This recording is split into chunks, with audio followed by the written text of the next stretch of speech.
লিজাই হাতটা লিজাই কেসি গেটের মধ্যে ধাক্কা দিয়ে ফেলা, আমার এইসব হাতটা সব ছিঁড়ে গেছে। তো পরে পুলিশে ফোন দিল, পুলিশে ফোন দিলে একজন এলো না, আর একজন এলো না, আমার কেসি গেটের মধ্যে তার একটা ভাড়াটি পর্যন্ত বাইরে দিচ্ছে না, কেসি গেটের মধ্যে আটকায় রাখছে। তারপরে সে একটা ওসি আসছে, আসি কথা যে স্যার দেখেন এলো, আমি আমার বাড়ি করার সময় টাকা পয়সা লিছে, নিয়ে আমি টাকা পয়সা আছে, এই আসামি আমাকে মারধর করার জন্য, লুট করার জন্য আমাকে অত্যাচার করে নিয়ে আসছে।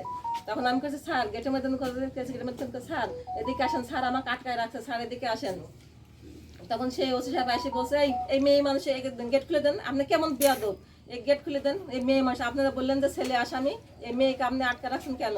পরে হলো ওসি সাহেব এসে স্যার গেট খুলে দিছে।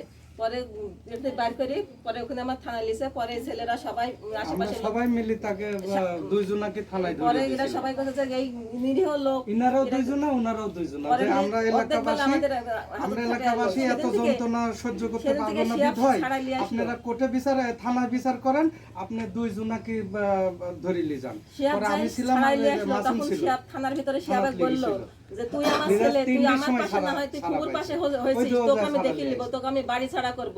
তার কিছুদিন পরে ভাই ভাইস্তেক দিয়ে শিয়াবেক মারি এমন মার দিছে, কোনো বাপ মা যেন ওই সন্তানে কেমন ভাবে না মারে, মানে ফাটি ফাটি একদম রক্ত বার হয়ে গেছে, গা ঠেতলা গেছে। পাশে ওই ও নুঙ্গিলি দৌড়ায় রাস্তা দিয়ে, দুপুর পরে মানে তখন সবাই ঘুমায়, লোকজন নাই, তখন সে নুঙ্গি খুলে যাচ্ছে, নুঙ্গিলি বাইরে দৌড় মারি, তখন একটা মেয়ে দেখি সবাই চিল্লার ডাক দিচ্ছে, শিয়াবেক মারি ফেলা দিল। তখন সে মেয়ের ডাক শুনে সবাই বাইরে এসে তবে ঠাকায়, এই 3-4 জন লাগে এইভাবে তাকে মারিছে। সে আমার পাশে দাঁড়ানো দেখি তার অপরাধ।